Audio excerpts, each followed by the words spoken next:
Boa noite, amigos queridos do GEA. É uma alegria imensa estar aqui. Agradeço imensamente essa oportunidade, pedindo a espiritualidade que nos ampare neste momento. Nós vamos falar sobre ora e segue, orar e seguir. Será que nós precisamos da oração para seguir? Para que serve a oração? Para entender a importância da prece em nossas vidas, nós vamos nos referir aos ensinamentos de dois espíritos, André Luiz e Emmanuel, psicografados pelo Chico Xavier. André Luiz escreve no livro chamado Nosso Livro, que a prece pode ser um templo, uma fonte, uma torre, uma estação, um campo, uma passagem, um bálsamo, uma lâmpada, uma sentinela, uma flor, um altar, um diapasão. Então, o que significa tudo isso? Ele nos diz que a oração é um templo onde encontramos paz, refúgio, e nesses tempos tão conturbados, cheios de desafios, nós precisamos mais do que nunca de paz e refúgio. A oração é uma fonte. A fonte alivia a nossa sede, a fonte de água, a nascente do rio, assim como a oração alivia a nossa alma, que muitas vezes está sufocada, sedenta de paz, de alívio. E a oração é uma torre. Quando nós subimos numa torre, no alto da torre, nós avistamos longe. E André Luiz diz que a oração é uma torre porque, fazendo preces, nós divisamos horizontes novos. Ou seja, a oração nos faz entender que tudo o que nos acontece tem um propósito maior, que a nossa vida não se limita do berço ao túmulo, que somos espíritos imortais, numa longa caminhada evolutiva rumo à perfeição. A oração é uma estação de recepção e transmissão de energias. Aí, no caso, a oração é uma estação de transmissão e energia de ondas mentais, recepção e transmissão de ondas mentais. Então, os nossos pensamentos em oração projetam os nossos pedidos, os nossos louvores a Deus, os nossos agradecimentos à espiritualidade. A oração é um campo de semeadura, é um campo onde nós semeamos boas obras, bons pensamentos, bons sentimentos. Quando nós fazemos orações de intercessão, pedimos para a espiritualidade amparar alguém que conhecemos, algum familiar, algum amigo, até um inimigo. Nós estamos semeando bênçãos nesse nosso campo. A oração é uma passagem, é uma ponte assim que nos leva lá para o alto, aos montes mais altos da vida, rumo à perfeição. É uma passagem entre nós aqui, encarnados, vivendo essa vida material, e os montes mais altos, que será o aperfeiçoamento espiritual. A oração é um bálsamo. O bálsamo é uma planta aromática que tem poder curativo. Assim como essa planta cura, a oração também cura as nossas feridas interiores, o desespero, a desesperança, o desânimo, a revolta, porque a oração nos consola, serena a nossa alma. A oração é uma lâmpada que acende a nossa jornada, igual aquela comparação que, se nós entramos num quarto escuro, não sabemos o que precisa ser feito, se está bagunçado ou não, e quando acendemos a luz, a gente vê eventualmente uma bagunça enorme, e a lâmpada não vai organizar o quarto. Não é o fato de acender a lâmpada que, num passe de mágica, está tudo organizado, limpo. Assim também a prece, ela não vai organizar a nossa vida, num passe de mágica, como se fosse um milagre, mas a prece nos mostra o que precisamos fazer. O que precisamos fazer? Corrigir os nossos erros, reconciliar com os adversários, perdoar aos outros, a nós mesmos, desenvolver os valores morais, buscar conhecimentos. A oração é uma sentinela. A sentinela é aquele guarda, aquele soldado que fica no seu posto de vigilância para defender a guarnição dos invasores, dos inimigos. Então, a oração é uma sentinela que nos defende contra o mal, não nos deixa cair em tentação. Quando a gente fala o Pai Nosso, a oração do Pai Nosso, nós dizemos: Pai, não nos deixeis cair, né, em tentação, livrai-nos do mal. Amém. Amém, que assim seja. Então, orando, nós entramos em sintonia com os mentores da espiritualidade, que vão nos inspirar bons pensamentos, sentimentos, boas obras, a nossa boa plantação. E a oração é uma flor que espalha o perfume da esperança, e nesses tempos de crise precisamos muito de esperança para não esmorecer. Por isso que Emmanuel fala: ora e segue, né? Faz uma prece e segue adiante, porque sem esperança nós vamos ficar numa insegurança, num medo. Como será esse futuro? Essa incerteza do futuro acaba nos levando à estagnação. Não sei o que vai acontecer, não sei o que eu faço, não sei para onde eu vou, e a gente fica estacionado na zona de conforto e não evolui. A oração é um altar.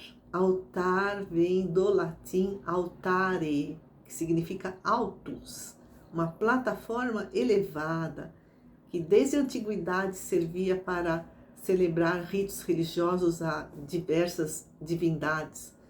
Então, a oração é um altar, onde ouvimos a voz de Deus em nossa consciência, diz André Luiz. Madre Teresa de Calcutá disse que orar é falar com Deus. Fazemos os nossos pedidos, os nossos louvores, os nossos agradecimentos. E meditar é escutar Deus. E André Luiz fala que orar é ouvir Deus. Deus criou suas leis, que estão inscritas na nossa consciência.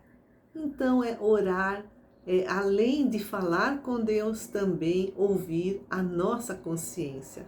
Ouvir Deus, esse Deus imanente, né? Existe o Deus transcendente, que está em tudo, que criou todo o universo. Existe o Deus imanente, o Deus que está no interior de cada um, né? Tem aquele cumprimento assim, a Namastê, que diz assim: o meu Deus interior saúda o seu Deus interior. E Jesus diz: vós sois deuses, podeis fazer o que eu faço e muito mais. Então, orar é ouvir a nossa consciência, esse Deus imanente. E a oração é um diapasão, que é um instrumento de metal, tipo um garfo com 2 dentes. E quando vibramos esse diapasão, ele produz um som específico, e esse som é usado para afinar os instrumentos musicais, as vozes das pessoas no coral, dos cantores. A gente até usa a expressão estar no mesmo diapasão, ou seja, estar na mesma linha de pensamento, ter os mesmos pensamentos, um e outro. André Luiz fala que a oração é um diapasão porque nos coloca os nossos desejos no mesmo tom, entre aspas, tom musical da vontade de Deus. Por exemplo, quando a gente faz a prece do Pai Nosso e diz: seja feita a vossa vontade, assim na terra como no céu, significa que nós queremos estar afinados com as leis de Deus, que a nossa vontade seja a mesma da vontade de Deus. Então, para isso, nós precisamos praticar as leis divinas, conhecê-las e praticá-las. Então aqui nós falamos dos ensinamentos do Espírito André Luiz, né? Faz essa comparação belíssima entre a oração e várias outras situações, qualidades, objetos. Então vamos agora para Emmanuel. A Federação Espírita Brasileira reuniu as obras de Emmanuel e publicou vários livros. É uma coleção chamada O Evangelho por Emmanuel. O volume 1 é dedicado aos comentários ao Evangelho segundo Mateus. Então, são os comentários que Emmanuel fez sobre Mateus, o evangelista Mateus. E esses comentários estão espalhados em 138 livros, psicografia de Chico Xavier, por mais de 60 anos, e também em 441 artigos, distribuídos entre a revista Reformador e a revista Brasil Espírita, totalizando 1.616 mensagens. O capítulo 142 tem o título Ora e Segue.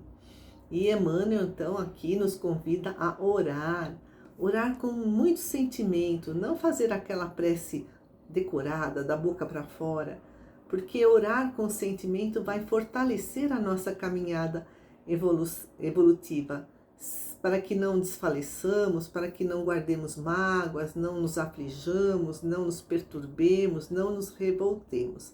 Então vamos aqui para o que escreve Emmanuel no livro O Evangelho por Emmanuel. Capítulo 142, Ora e Segue. Então, Emmanuel traz uma frase que está no Evangelho de Mateus, capítulo 6, versículo 10. Seja feita a vossa vontade, assim na terra como no céu. E aí Emmanuel lembra o Evangelho segundo o Espiritismo, capítulo 23, aliás, 28, item 1, que é uma coletânea de preces. E o título é Coletânea de Preces, onde lemos: a forma nada vale, o pensamento é tudo. Ore, pois, cada um segundo suas convicções e da maneira que mais o toque. Um bom pensamento vale mais do que um grande número de palavras com as quais nada tenha o coração. Os próprios espíritos nos explicam que a doutrina espírita não segue um modelo padrão de prece. A gente reza o Pai Nosso, a Ave Maria, mas como eles dizem, Jesus nos ensinou o Pai Nosso para orientar as nossas ideias. Os discípulos pediram a ele: ensina-nos a orar. Então ele ensinou o Pai Nosso para orientar o que devemos pedir. E os Espíritos também esclarecem que essa coletânea de preces que está lá no Evangelho segundo o Espiritismo é um complemento dos ensinos dos Espíritos sobre os nossos deveres. Os nossos deveres para com Deus e os nossos deveres para com o próximo. E essa coletânea de preces relembra todos os princípios da doutrina espírita. E eles trazem duas questões importantes. A prece precisa ser inteligível, a gente saber, né, o que está falando, o que está pensando. Ela precisa ter clareza, simplicidade. A prece precisa ser concisa. O que é algo conciso? É algo preciso, né, que não é rebuscado, que é sucinto, não precisa ser longas, preces longas, e que fica no essencial. Nada de supérfluos assim, penduricalhos como enfeite. Ou seja, sem fraseologia inútil. E assim é que essa prece vai tocar no nosso coração. Se ela for inteligível, tiver clareza, simplicidade, se for concisa. Porque os Espíritos nos dizem lá no Evangelho segundo o Espiritismo que há preces que ficam sufocadas pela superabundância das palavras e pelo misticismo da linguagem. Não precisa nada disso. A prece precisa ter clareza, porque senão a gente vai orar da boca para fora, de uma forma maquinal, automática, decorada. A gente nem sabe o que está falando, nem entende o que diz ou pensa, só decorou.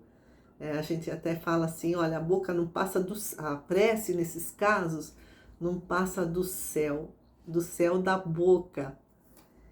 E a segunda questão que eles nos trazem, né, a espiritualidade no Evangelho segundo o Espiritismo, é que a prece deve levar à reflexão, deve nos levar à reflexão. O que eu estou pedindo e o que eu preciso mudar na minha vida, ou agradecer ou louvar.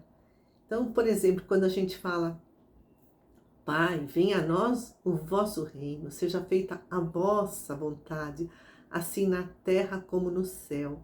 Quando nós dizemos, venha a nós o vosso reino, a gente sabe, a gente aprendeu que o reino de Deus, o reino dos céus, Jesus nos ensinou, é um mundo cheio de paz, de felicidade, de bem-aventuranças.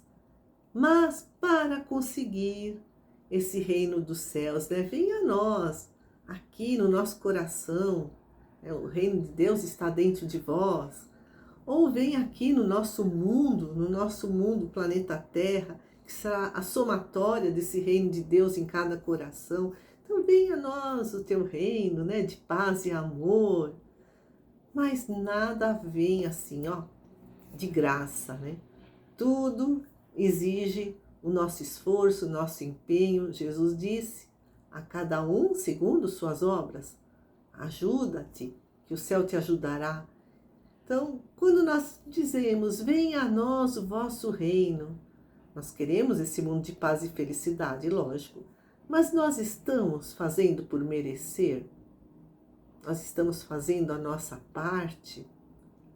O que estamos plantando, bons frutos, maus frutos? É o que nós vamos colher, bons ou maus frutos, e a colheita será de felicidade ou de dor. E mais, quando a gente diz, seja feita a vossa vontade, assim na terra como no céu. Assim na terra, nós aqui encarnados estamos na terra. Como no céu, é onde estão os espíritos desencarnados. Hoje nós estamos aqui na terra, estamos encarnados. Então temos essa grande oportunidade de fazer a vontade de Deus, de praticar os ensinamentos de Jesus. Nós já os vimos, já vimos esses ensinamentos, já lemos, já ouvimos. Então é partir da teoria para a prática. André Luiz fala que a prece é um diapasão.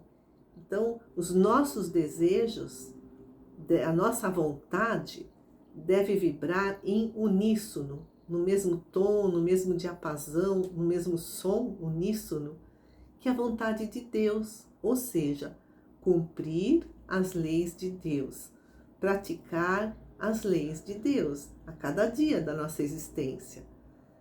E Emmanuel também nos diz que a Terra é uma grande escola. Aqui todos sofrem, ninguém passa incólume, uns mais, outros menos. Ainda estamos nesse mundo de provas e expiações em transição para o mundo de regeneração, esse reino dos céus, né? Então, por isso a dor está muito presente. Ela é que nos traz o aprendizado, é uma mestra, porque se a gente não sofresse, a gente não mudava. Os obstáculos que surgem no nosso dia a dia são lições, graças a eles nós desenvolvemos a nossa inteligência, a nossa fortaleza interior, a nossa perseverança.